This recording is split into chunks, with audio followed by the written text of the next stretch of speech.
Okay. Whew. Well, I love that video and seeing all the footage from last year's tours that we did in Costa Rica, and just brings me back there and gets me feeling really excited about what we have on the offer for this coming winter going to Costa Rica. Welcome everyone. Thank you for popping into the chat where you are calling in from. I see we have people from all over: New York, Maryland, Texas, Germany, Mexico, California. Amazing. I love seeing a lot of familiar faces, people I know, even like Abby and Audra. I was just on a call with you just a few hours ago. Thank you all so much for being here today. And I'm going to start by bringing up our presentation, and we'll run through a bunch of slides. Jason and I will both be sharing, and then I think if possible, we'll get to all your questions at the end. And I know there are a lot of questions, and you also submitted questions when you signed up for this webinar. So I get the sense this is a very interesting topic for many people: how to join an eco-village in Costa Rica. What would that even take? What does that mean? Is that the right decision for you? How do you do it without wasting time, energy, and money? That's most of what we're going to talk about today during this short 1-hour webinar. We're also going to be sharing, don't want to have any surprises, we are also going to be sharing a bit about the upcoming tours that we're offering in Costa Rica to visit eco-villages and intentional communities. We have 2 tours that we're offering this winter. One is a 12-day tour from January 12th to the 23rd, and one is a shorter 9-day tour, February 15th to the 23rd. And you can learn a lot more about those tours on our website, ecovillagetours.com/Costa-Rica. So that's just a little heads up of some of what we're going to be sharing. And I thought it could be nice to start with introducing ourselves. So I'll share first, and then I'll invite Jason to share an introduction. So once again, my name is Cynthia, and I am the founder of Ecovillage Tours.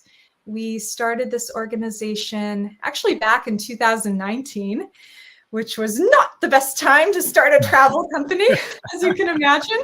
So we were slow for a few years, but now we're really picking up steam. We had a few tours in 2023. We did a lot of tours this past year. I know some of the people even listening to this call were on some of our tours, so I'm really delighted you're thinking about joining some more with us. And I come to this work myself, having traveled and visited communities all across the globe.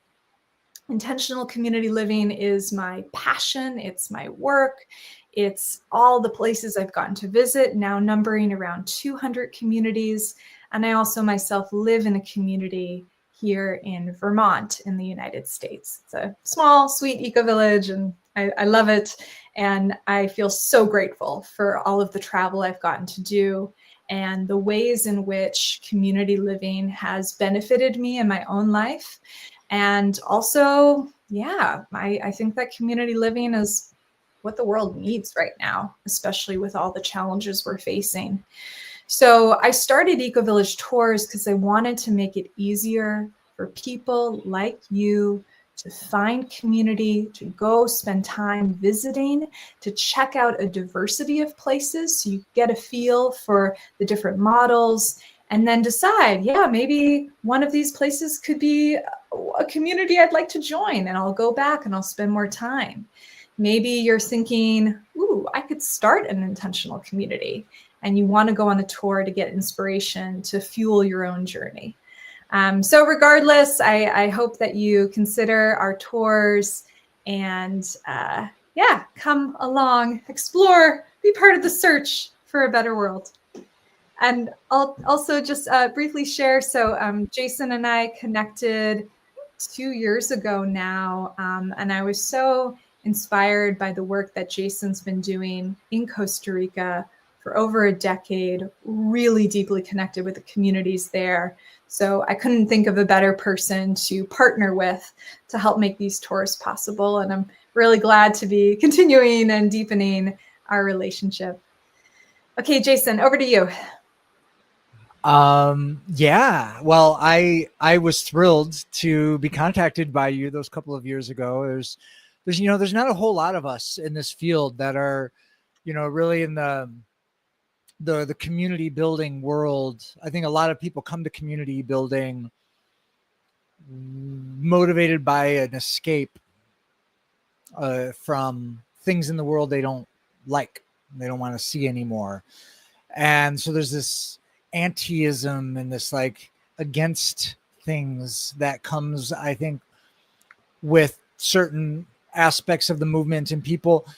And there's a small supply of us in the world that are really wanting to do this work, but bringing a professional capitalistic model to it, that are like understanding that these projects aren't just altruistic somehow because they're beneficial for the planet, that they also somehow don't operate with in the world, and they do.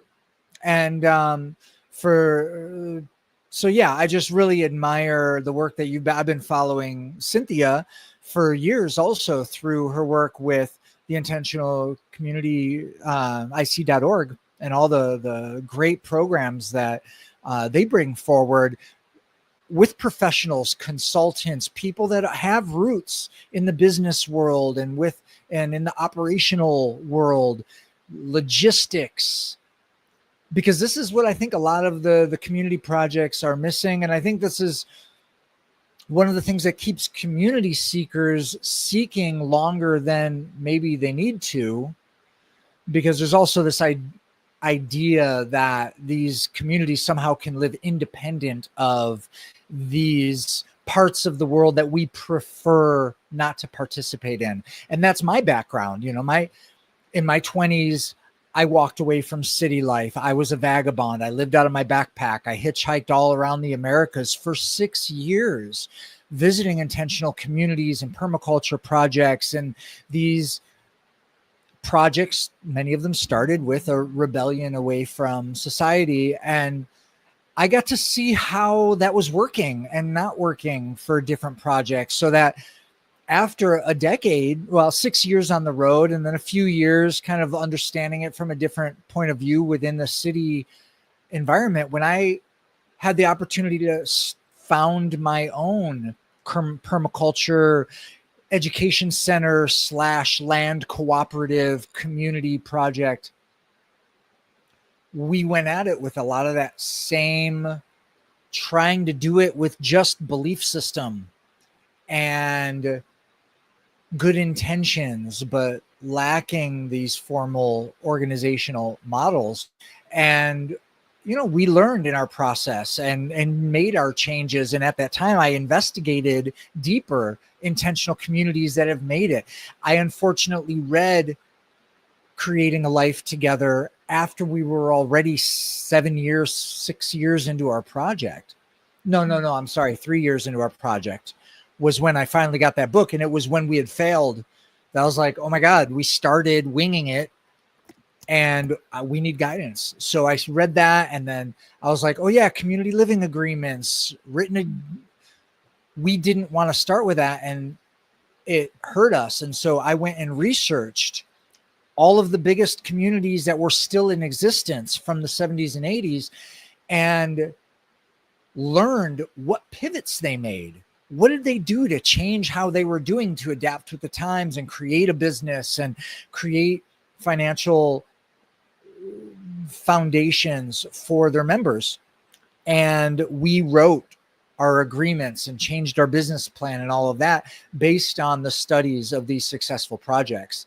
And years later, I started my podcast Regeneration Nation Costa Rica with the intention to go around to more of these projects and learn more about what they're doing so I could share it with more projects, because I believe that what a lot of these projects are missing more than anything else is each other, is communication and collaboration and sharing of ideas. And so that's been my life for the last, I was, my farm was my focus for 12 years. And now the last 3 years I've left that farm and I've been working more on regional networking and learning and connecting and creating content for communities. And so being involved with the Ecovillage Tours is just right in alignment with that. And I think that these projects really need more support than most people imagine. They think these projects are here to support the world, which they are, but we forget that just because they're going and they have a website and they have things moving, they still need our support. And I really appreciate, Cynthia, all the work that you do to bring support. And I think these Ecovillage Tours are an excellent opportunity to be bringing support to these communities, to be giving at least as much as we're trying to receive from tapping their experiences. And so it's a very beautiful symbiotic relationship that these tours are providing with these communities. And I'm just very grateful to be part of that. Oh, yeah, we're really grateful to have you part of it, Jason. And thank you for mentioning some of those resources. I put them into the chat. Jason's podcast, as he mentioned, and also a whole website full of resources, Regeneration Nation Costa Rica. And that book, it's now a classic by Diana Leaf Christian, called Creating a Life Together. Excellent resources for all those people that are new to this world. And and let's just put it out there. Intentional communities exist in all shapes and sizes and forms all around the world.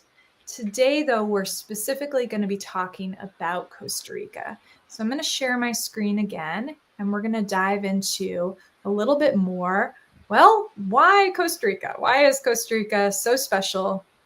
Why are people from all corners of the earth, not only Americans, considering moving to Costa Rica? And I'll just rattle off a few things, a few stats, and Jason, feel free to chime in on any of these. But I think what's top of mind for many people I've been speaking with in recent weeks is, of course, the political situation here in the United States. And regardless of how you voted, I think that there is a sense of maybe feeling a little insecure with the political state, the social unease, the divisiveness, and really looking to, if I can move, where might I live? You know, what country might I choose that does align more with my values? And I think that's one of the reasons why Costa Rica is coming to mind. Political stability. It is one of the countries that actually has abolished its army. It has so much nature and wildlife. 50% of the country is put into forests that are protected. It has universal healthcare for residents, but more so just a healthy attitude towards living, really a priority on fresh and local foods. Consistently, Costa Rica ranks as one of the happiest countries on earth, ranking high above the United States. In terms of the residents who they survey measure with different metrics to determine how happy they are. And tons of eco-villages. It's really a hotspot for the intentional communities movement. One of those places on the planet, for all these reasons and more, has attracted a higher number of communities, and communities, some of which have been around for quite a few years, compared to other parts of the world. So yeah, Jason, anything you want to add as an American who chose to move to Costa Rica? Well, I'd say the only thing that this brings up is, political stability, just to not, make any false, governments are governments, right? And so it's not to paint a picture of perfection, of idealism. Stability is a great word, though, comparatively to other, say, Central American countries.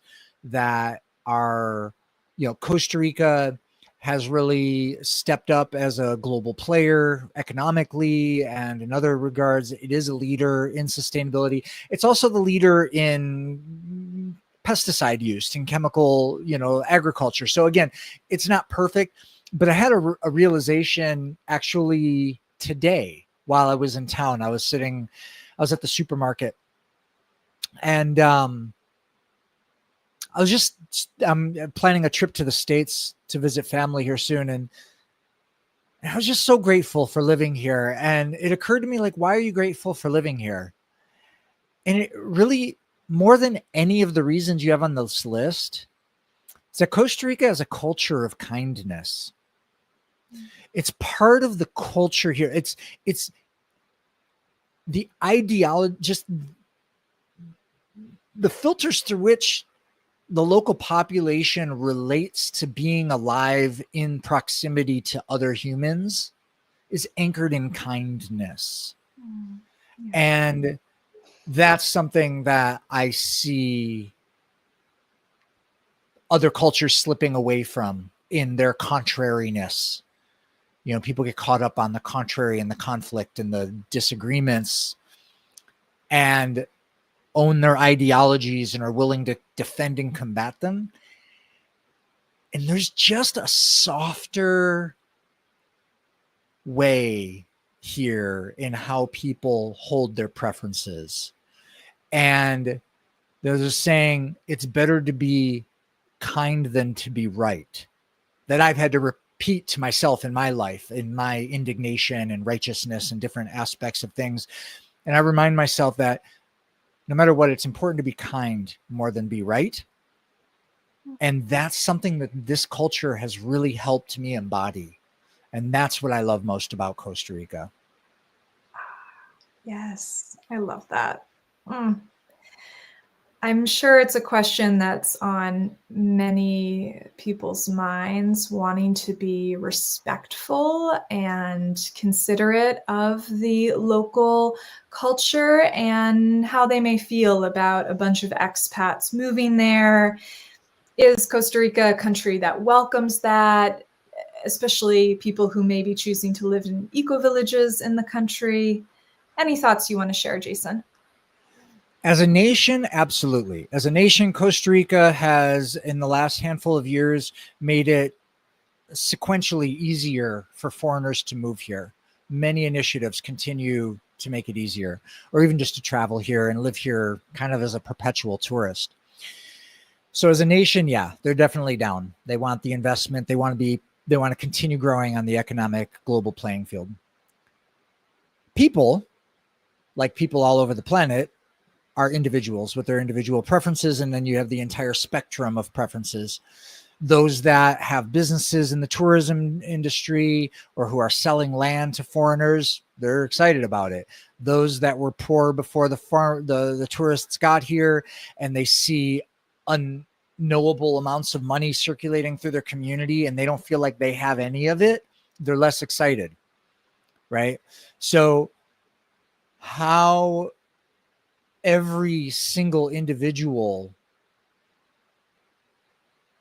chooses to play their game as a visitor here, as an immigrant here, affects how individuals that are already here are likely to receive them.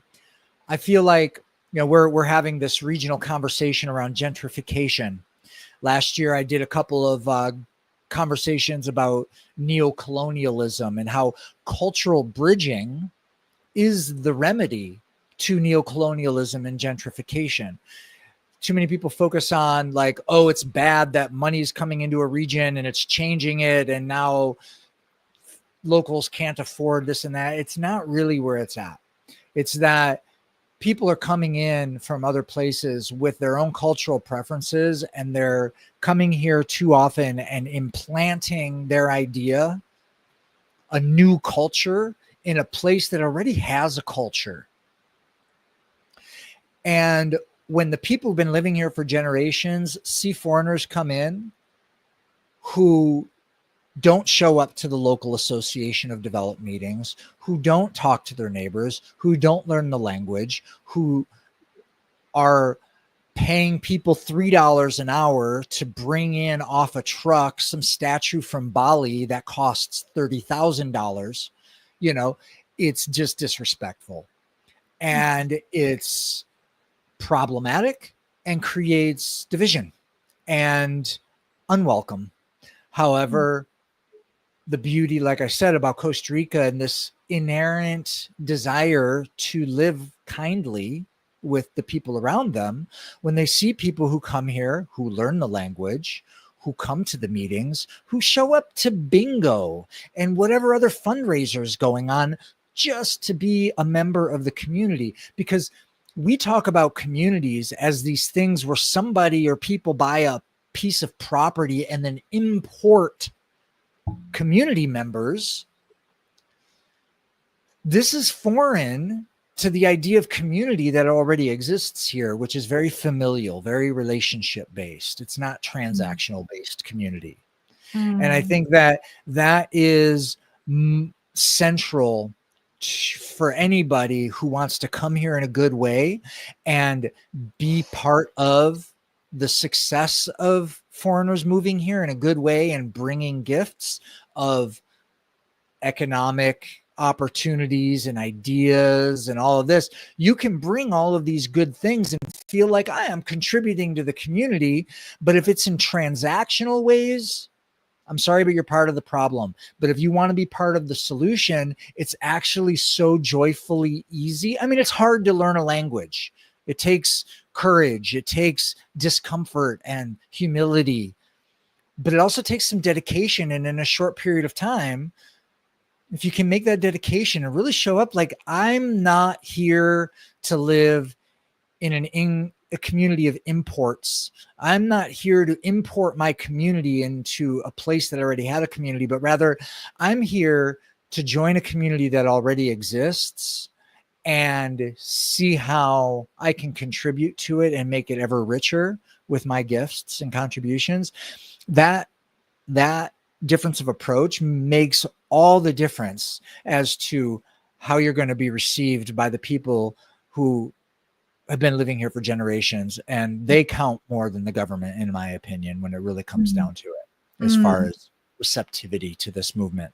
Yeah, beautiful. Well said. Thank you so much, Jason. And I hope everyone here is really taking this advice to heart. If they're thinking about moving to Costa Rica, it really matters the way in which you do that.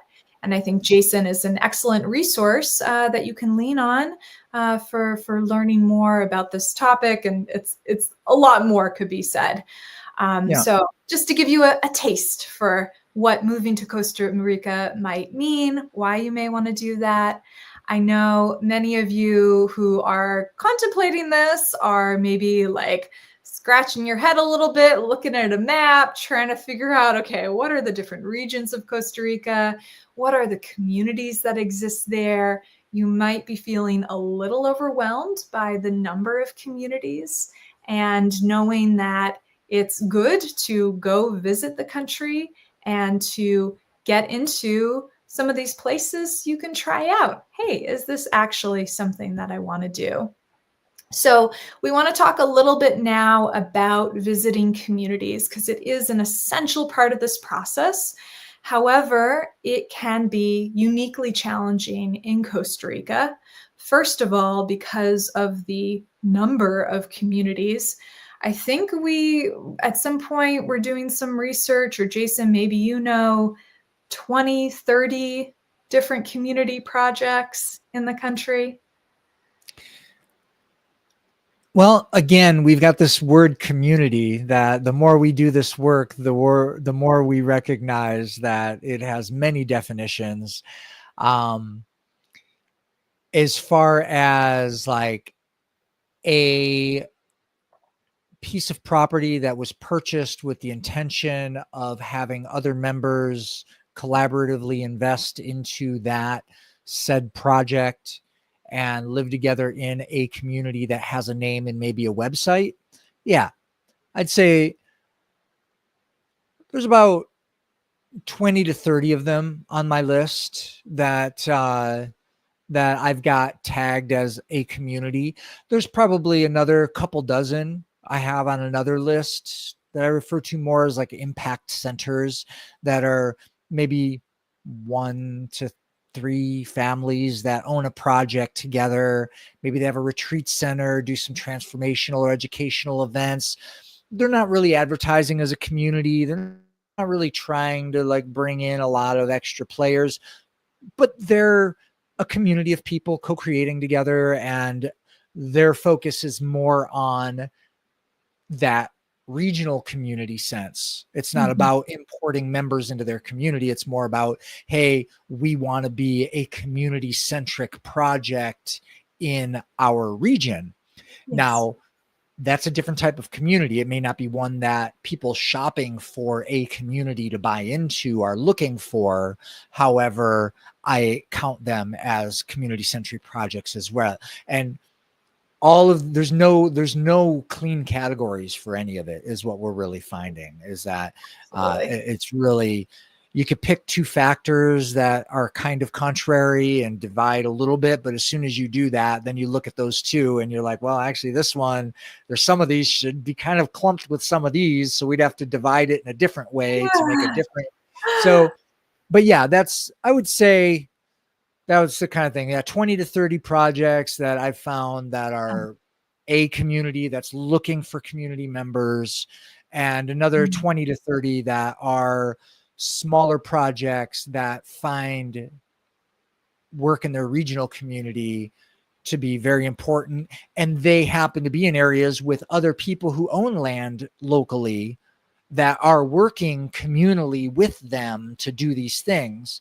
And that's Yeah. another thing that I also, for people looking for community, sometimes you go to a place and you're like, oh, I've got all these people that want to come and do this with me, but this thing isn't big enough. Or there's always more land adjacent to everywhere that's for sale.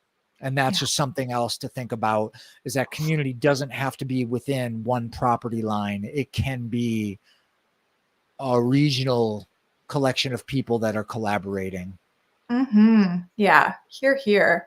Yeah, the lines start to get blurred the deeper you go down the community rabbit hole. And there's a lot here, as you're hearing from Jason. There's a lot to learn and navigate. So sometimes on the search for community, it can be confusing to know which ones to visit.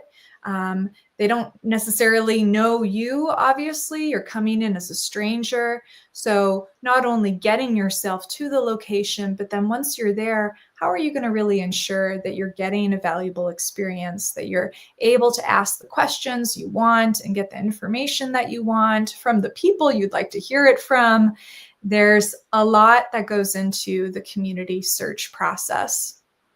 And Costa Rica and these communities are, some of them, truly stunning, amazing places. This is a photo of Alegria Village, just epic permaculture gardens, regenerative agroforestry, all the good things that we want for the future, as well as communities that are doing maybe not the fancy gardens, but that deeper relationship building work that Jason is speaking to, working with locals, fostering connections, creating more service, more opportunity. Costa Rica, just from what I've seen from my visit there, really comes to mind in terms of communities that are pushing that envelope of what's possible when we come together as small, dedicated groups with a mission and a vision for what's possible on our planet. So incredible, incredible places. And we really encourage you to visit a variety of communities, whether you intend to join one in Costa Rica or elsewhere, if you want to start a new community project, if you're looking to invest in land or some sort of plan B option. And also for those of you who are like, I'm actually happy where I live, but I want to check out other models for community living so that I can know how to be a better agent of change where I do live in my home right now. So we really welcome and encourage all of those different pathways. And now we're going to share a little bit of how people normally would go about this process of journeying to Costa Rica and visiting communities. And I actually am going to invite Jason to share about this first one, because it's something that I think we've hinted at already on this call. And it's something that came up with a participant who was thinking of joining our tours and was like, looking at our list of the communities that we're visiting on the tour, and was saying, well, this one says they're not open for members, and I don't see anything here about how I buy into this community, and this is a waste of my time. And I think that's a mistake that people often make, whether they're looking for community in Costa Rica or elsewhere, is they're only focusing on those communities with a really strong marketing arm, those communities that are a really business model that needs members to join in and buy property. And then they're discounting maybe these other ways of being part of community that Jason has already mentioned a few times. Anything you want to add to this, Jason? Well, I don't think any of the websites that were not looking for new members, but the fact that it was more that there was no sign that they were. It was like, oh, their front face is that we're an education center, or we have this foundation that's working with the Pueblo and we've got our thing, but there's not a grasp toward attracting more people to their project. And I think that with this person you're talking about, when I had a call with them, I was able to describe that, there are some projects that are developments that are trying to actively sell lots, in their neighborhood that has lots to sell. And they're going to advertise. A lot of them have investors that they're, this is the whole program, and there's nothing wrong with that. That's how a lot of these projects get started. And then there's some that they've already arrived. They already got their sweet spot of members. They already have their program. They're already integrated into what they refer to as their community, which is their regional community that they moved into. Places like Rancho Mastatal and Verde Energia and Brave Earth are a few of the examples of places that aren't advertising that they're looking for new community members. They're open to it, but they're not in a hurry. So they're waiting for people that just naturally gravitate in that way to start the conversation and then see where it goes. So I know many, many projects that have room, but they're not in a hurry. And that's just something to keep in mind. If you don't see someone looking like they're in a hurry to attract people, don't take them off of your list. Mm-hmm. Yeah, hear. Another thing that folks often do when they're trying to visit communities in Costa Rica is probably rush the process, probably try to save as much money as they can. I think that when I'm looking at this photo of the van, I'm just thinking of our rental van experience. It doesn't end up serving in the way to try to shortchange yourself. Really consider this an investment in you and your future and finding community, and it really deserves the resources to make sure you are visiting the places and doing a thorough job with your research. Also, folks tend to go alone, or maybe even not go at all. They just spend some time being a couch researcher, looking at options in Costa Rica, but don't end up making the trip, putting the feet on the ground, shaking the hands of the residents. That's where it really comes to life. And I think traveling solo is fine. The concern, though, when you're visiting a community is that then the community needs to, hopefully, if they're even willing, to open the doors to you as a random visitor and not necessarily stop everything they're doing. Certainly, in most cases, the founder won't be able to make time for you. versus when you go and visit communities as a larger group where it's well organized, well planned. The community can really set aside dedicated time to sit down and prepare a meal for you and really make sure that all of your questions get answered. So that's one of the benefits for going as a group versus going solo. And hopefully in the end, you know, when you do go as a group, when you take your time, when you do the adequate investment, then you are more likely to have a quality experience and not end up feeling like, oh, I don't get what the hype is all about, Costa Rica, poof, you know, because you haven't really given it a full try. So those are a few of the things to mention and why we have created these tours. We've really created these tours so that you can get access, full access, like deep conversations with founders and residents, like being shown parts of the community and day in the life, sharing meals, to with some of these, I say best communities, but really the models that we have selected of the dozens of places we could include on a tour, really choosing those where we think these communities are doing good work and we want to support them. So this is how you can become part of it, is through joining one of our Ecovillage tours.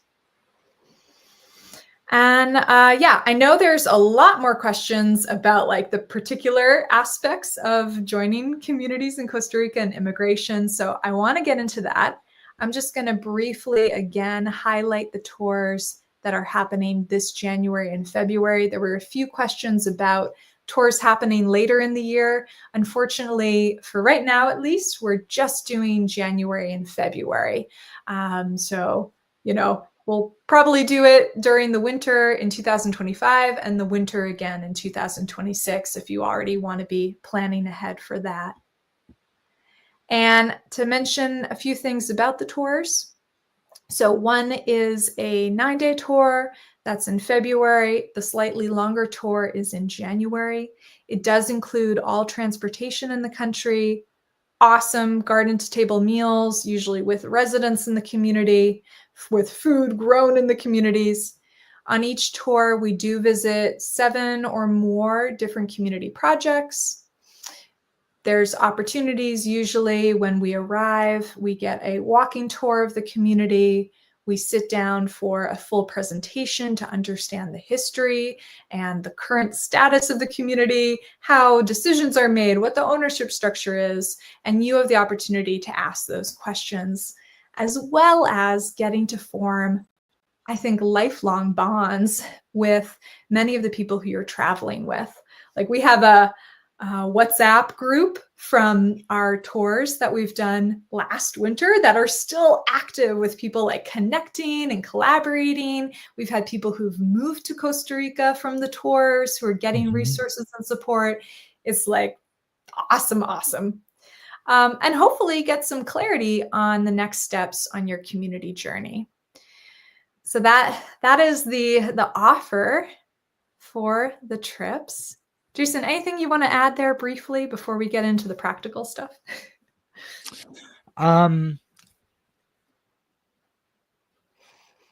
I guess I have I'm looking at the questions coming up in the chats and trying to figure out where, you know, that fits in. I would definitely want to address that, but no, I'd say regarding the tour itself, you know, everything you're saying, these are great, you know, values that the tour provides and things you get from it.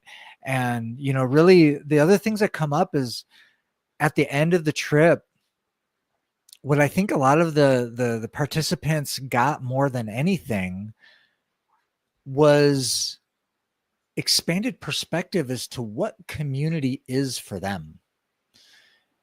And I think that's such a precious value from being able to go to so many different communities in such a shotgun way and get such high quality, focused, direct attention from the founders and members in that time. It took me 3 months to visit this many places when I first got to the country, you know, and to be able to get that, it really gives you this this condensed feel for how many different ways people perceive community, not just the places you go and the founders and then their members that might have a different opinion than the founders, but then each of the members of the tour, the participants of the tour, all of them are bringing their own wisdom and concepts and questions that are different than the questions you thought you'd ask. And so just the amount of perspective expansion that happens on these tours is the invaluable part that you can't really quantify as a listable feature, like some of these other things. You're here. Yeah. Well said. Thank you. It is a lot. It is that like rapid fire, going to different places, checking it out. But what it gives you in the end is this breadth of exposure that you wouldn't be able to have otherwise. And then the opportunity to return and go back and spend longer in those places that you resonated with. Great. So yes, I see a lot of questions in the chat. So I think what I'm going to do is just skip ahead in the slides a little bit. I see Sarah had a question about costs for the tours. So I'm just going to jump ahead to that. And then we're going to go into some of the questions. So, right. So your investment for both the 9 or 12-day tours, and you can do them separately. We have some people who are considering doing both tours. The 2 tours will visit completely different communities. So that is an option, and I do encourage you to look at the itineraries for these 2 trips to see if there are any communities that you prefer. I will also mention our January trip is getting full. I think we have 3 spots left on the January trip. And I think I have the price here. Yeah, we are offering this trip for $350 per day. We do have payment plans, and we also have scholarships. And if you're interested, especially in a scholarship or a work trade, I encourage you to go to the website and go to the exchange page. It's our Ecovillage Explorer Exchange program. If you feel like, this cost may be out of reach for you, and if you feel like you are able to afford this price, please know that it does go to subsidize the scholarship program, as well as directly go to each of the communities that we visit on the tour. We are really committed. I think, as Jason alluded to at the beginning, these communities are not utopias on a cloud. They exist in the real world and really rely on support of visitors to make their missions possible. So we're committed to that, and really hope that you're decide to join us on the tour. And you can find out a lot more information again on the website, ecovillagetours.com. And happy to answer any more questions about the tours. You can write to us at info@ecovillagetours.com. So I think maybe at this point I can just go back here because I had some questions here that we can riff off of some of the other questions in the chat. I know there was a question in the chat for somebody asking, well, what about seniors? What about older folks? And that was a question we saw a lot in the registration form. And it's interesting. I'm curious Jason's take on this. I have been reading a lot of articles that speak to Costa Rica being a popular and relatively easy place to retire, especially with the relatively good medical care access and that being pretty affordable. But the terrain is rocky and hilly, and there's pros and cons to this. It's a question I think deserves some consideration. And Jason, what are your thoughts on seniors joining some of these communities in Costa Rica? Well,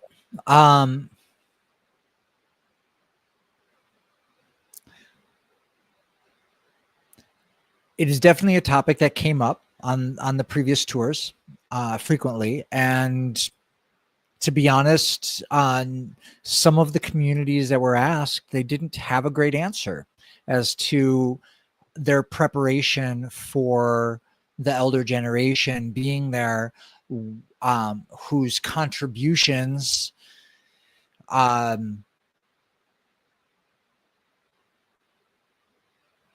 the infrastructure for, look, it's like the bottom line is that when we talk about the senior population, it's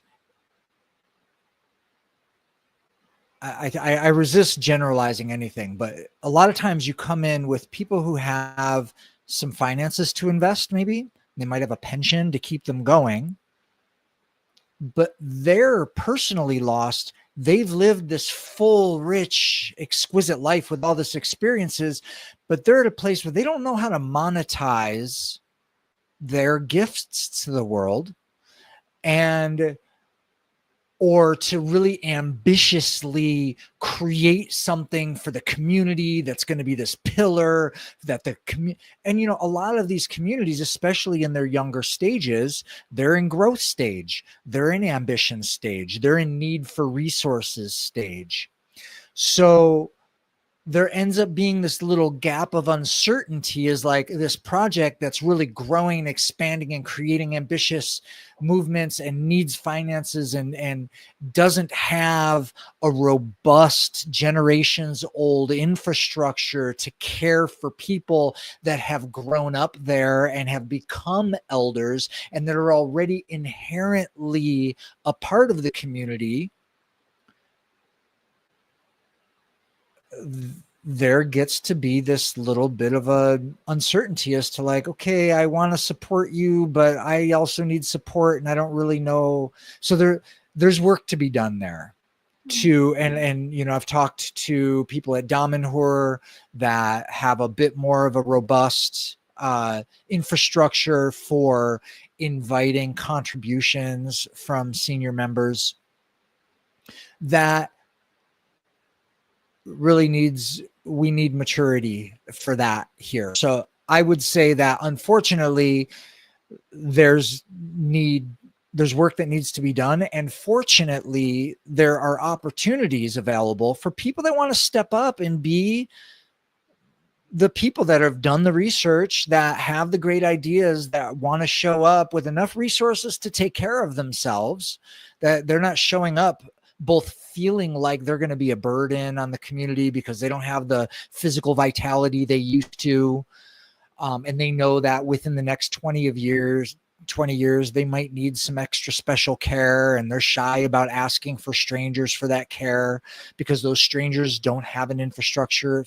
We need to work on this together, and we need people to confidently come in and really there's not an answer for this. And even looking at the articles on IC.org, it's an ongoing conversation. So I can't say that there's already a robust answer to that question yet, but I do know that there are enough of these places that recognize the need to create that answer, that are really hoping for the right people to show up and be the content with which to create those systems around. Yeah. So like I say, with a lot of things, like if you go to a community and it doesn't have what is your passion or you think a community should have, don't walk away. Recognize that maybe you're the one who's supposed to bring that to the community. Maybe that's your piece to contribute. So that's my response to that. Yeah, and I think that's an honest answer. It is a active conversation that we're all in. And how do we support the later stage of life? What does that look like in community? How can we do it different than the mainstream world does it currently? And I think in the context of Costa Rica, maybe someone who is a senior and looking for a community that is a bit more accessible, has a bit more infrastructure, I would really point you towards some of those more established communities like Alegria, like La Ecovilla, where there are quite a few people who have chosen to retire in some of these communities. So definitely some options and some careful considerations. And I will to give, I gave some concept around the thing, but to answer that, you're right. Alegria and La Ecovilla, they're more established. They've got a lot of people there of multiple generations, great places to start. Finca La Flor, which is a project that was started by a national agency some couple decades ago, I think. And it's at a point right now where it's kind of revitalizing itself and looking to be intentionally a multi-generational project that's looking for new members. They're on our February tour. So Finca La Flor is another one to look into. I would say, some,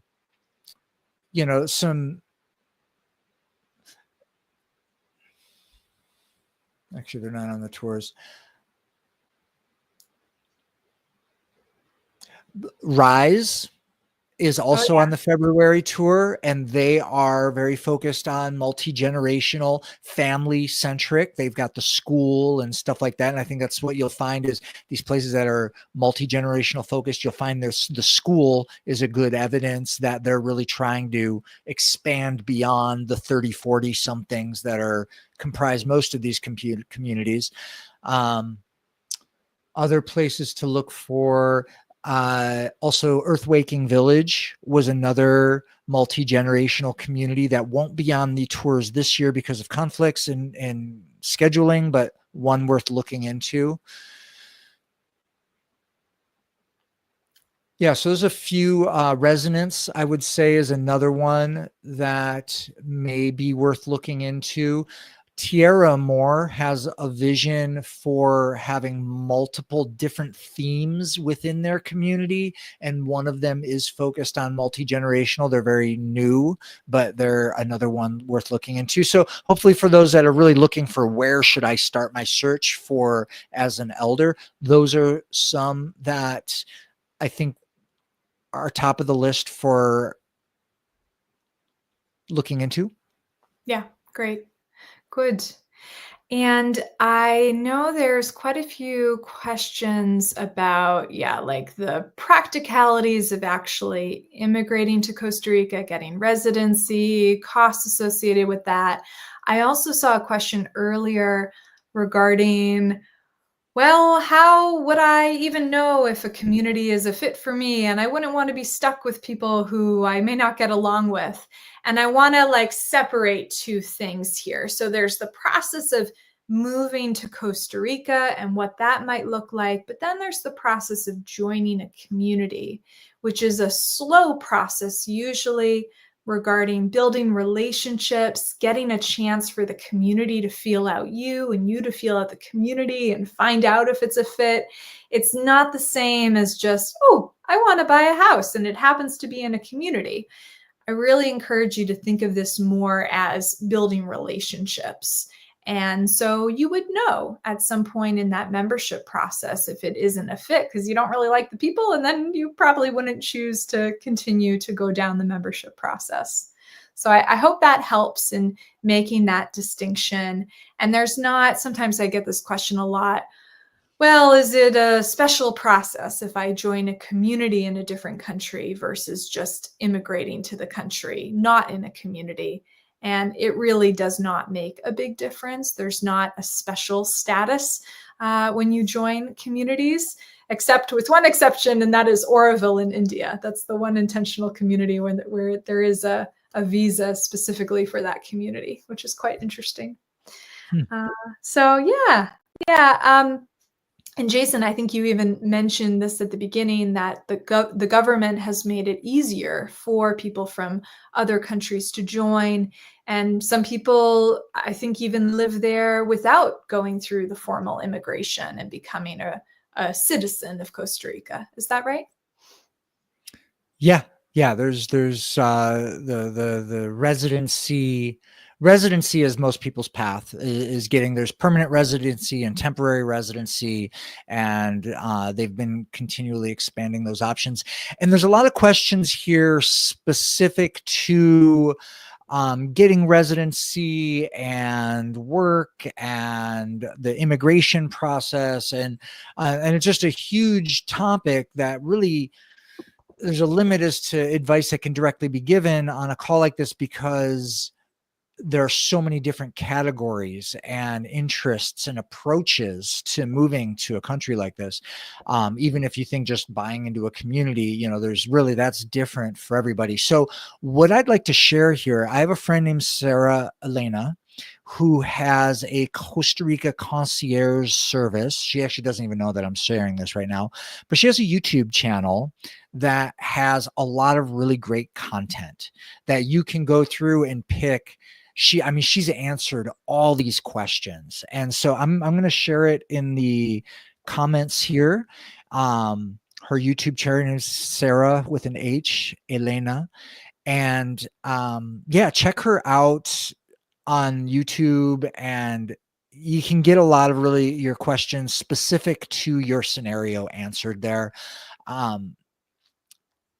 It's a resource that can help some of you. The other thing I want to invite too is, if the cultural bridging piece is really important to you, sign up to my mailing list, my email list, on my website, regenerationnationscr.com. You'll get a series of, I don't know, I think like 8 or so emails from me that really I share with some eloquency, not only my take on being a responsible immigrant in this country, but also resources like the cultural bridging conversations that I've recorded and have on my YouTube, and other articles, blogs, etc., podcast interviews that touch on this topic. So if that's important to you, then please learn more from what I'm already sharing.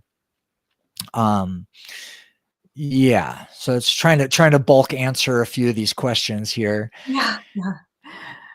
Me too. I'm looking through them and seeing, okay, what have we covered? What's left? Sarah had asked about cost for joining an eco-village in Costa Rica. And honestly, like, Cynthia has a great series of interviews that she's done with these communities, and sometimes asks what the buy-in is. I know you did that before our previous tour. And so anyone curious to know more about specific communities, I encourage you to find those in Cynthia's resources, because, you know, on one of those talks, two of the, you know, we had one person say that their start-in was 30,000. Somebody else has said their buy-in startup was low point was 300,000. So 30,000, 300,000 to buy a lot. Like, Sarah, that's what you're looking at as a range. And that's, again, why these tours are invaluable. And somebody else said, like, this tour is too expensive. And like, is there a way to buy in or join the trip that isn't contributing to other people's scholarships? And it's just like, this trip is not expensive, guys. It might be more expensive than going to the beach. But when you really calculate how much it would cost to rent a vehicle, to spend the countless hours it would take to get this many projects to respond to your emails and go back and forth and schedule a date that you can not only rent a place for 2 to 3 weeks at each one to feel like you're there long enough to possibly get a chance to talk to a founder who's going to maybe give you half an hour of their time in many cases, if you're lucky to be there while they're there. And the housing and the food and the transport, just, it would take you literally months to get this much time with founders of these projects and answer your questions in this kind of way. It would cost you, no doubt, many times the amount of money. It would just be spread out over a longer period of time. You'd be in a vacation mind of following breadcrumbs and traveling, and you wouldn't go from this to this to this. You would go way out there, and then you'd come back to your center, and then you'd go way out there, and you'd come back to wherever your home base is, and then you'd go travel.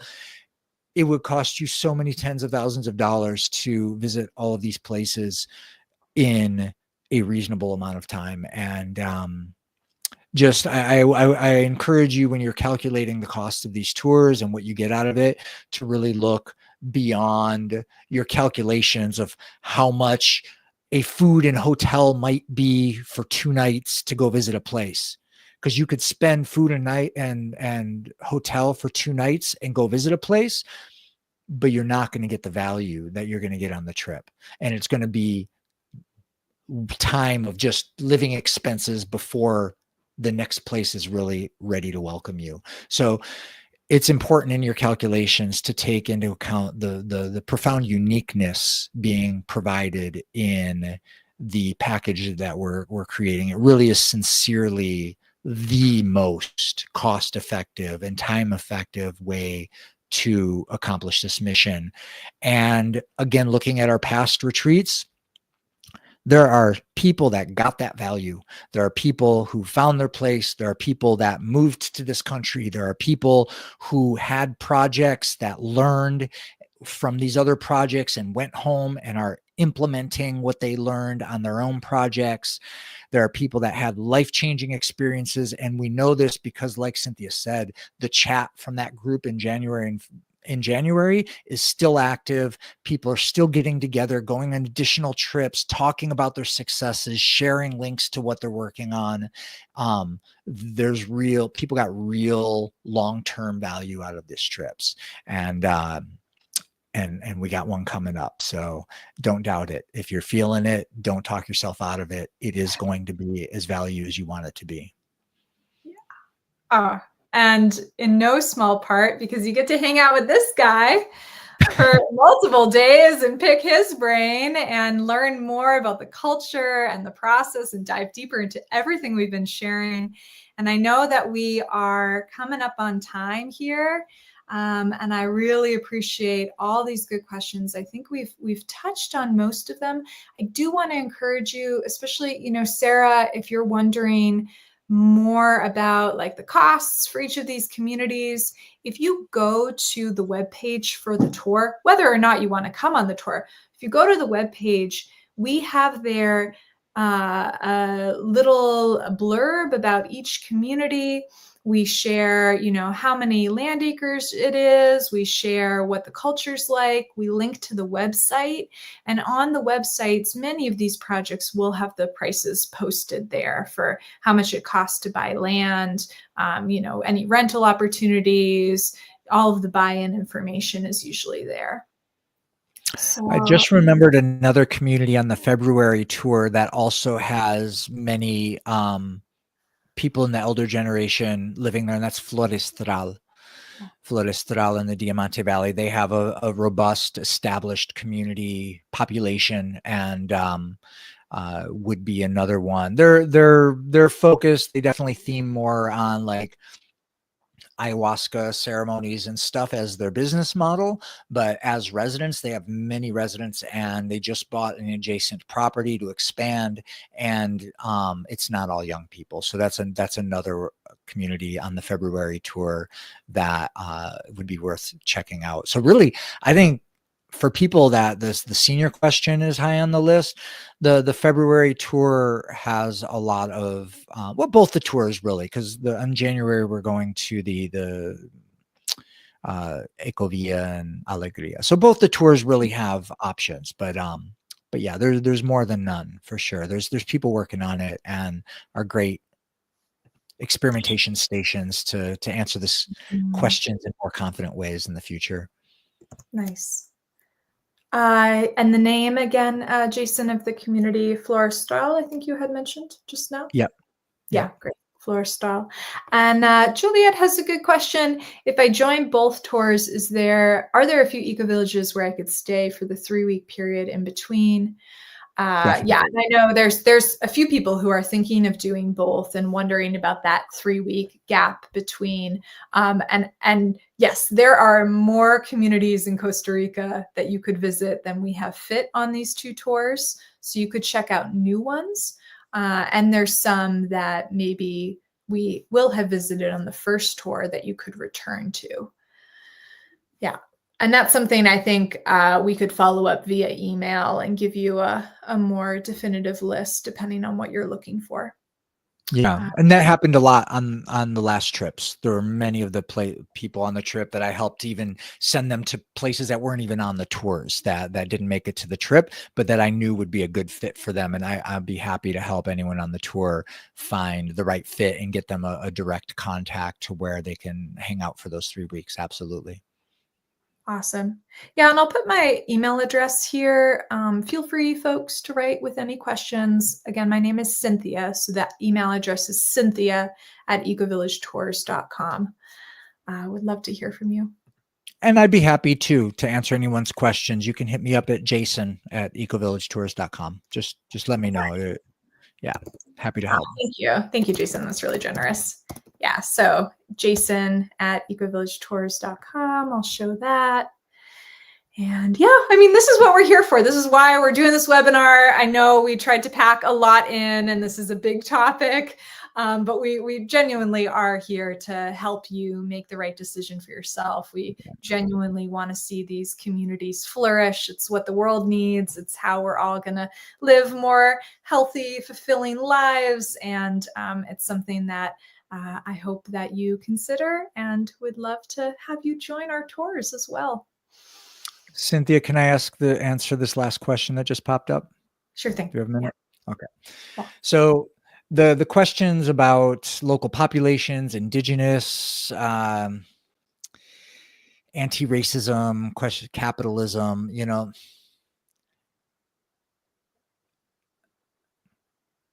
these are questions that exist. There's not a straight answer for any of them. They're all interwoven into our human story everywhere on the planet. No matter where you go, there's racism. Here it's the Nicaraguans. And in the Nicaragua, they talk smack about the Costa Ricans, right? It's everywhere. It's a human condition. It's actually the race isn't a problem. It's the racism that's the problem. And I think the buy-in on its focus over living in connected ways. There's a lot of people who don't know how to live connected, and so they put their focus on other people not living connected. And I really encourage people that have these questions to look at themselves for the answers rather than blaming someone else for not having done it all yet. And these eco-villages often get a bad rap because they are begun on altruistic intentions and a desire to be a benefit to the region around them. And it's a lot of work to build just the basic infrastructure and get your first handful of members and get out of the struggle of just trying to get it going. And in that beginning, just because, and they're reforesting denatured properties and they're dealing with all this bureaucracy and everything else. And then they get looked at because they haven't been a knight in shining armor that's fixed gentrification and everything else, as if they are part of the problem because they didn't fix the problem. But I think it's important to give some expectations slack to these projects because they're doing their best and they're only where they are now. And if everyone who wants to see them doing better chooses not to join forces with them because they're not doing the most ideal best already, it's just not fair. We really, nobody's fixed it yet. Nobody's solved all the problems yet. Everybody's got their version of how they worked it out. I can coin a few of the projects that we went to that are really my favorites because they're doing the work. Again, Rancho Mastatal and Verde Energia and Brave Earth have very specific foundations aimed toward mutual benefit with the regional community they moved into. And when you talk to any of these people about their community, when the word community comes out of their mouth, they're not talking ever about the core team of members that bought into their project. They talk about the community they moved into and the people that have actually been helping them build their infrastructure. So there are some of these programs that are at a point where they've gotten through the struggle years of getting set up, and now they're established as contributing members to their regional community. And that's beautiful. And there are more projects that are still in their scramble years that should not be overlooked, because they really truly have a heart intention to get to that place. But if all of the team members that would be the people that could help them actually get to that place pass them by because they're not there yet, then you get a perpetuation of the problem. So I really encourage anyone who sees that as a problem that needs to be solutioned to not judge others for not having solved the problem yet, but rather find the relationships that you want to build your life around. Because really, for me, that's what community is. It's an interrelating. All the stuff, the features, the everything else, that all gets added. But like, if the relationships are there and you feel called to be with people, that's where you're going to find your community. And if there's a feature that you want to see there that's not there yet, maybe that's yours to bring.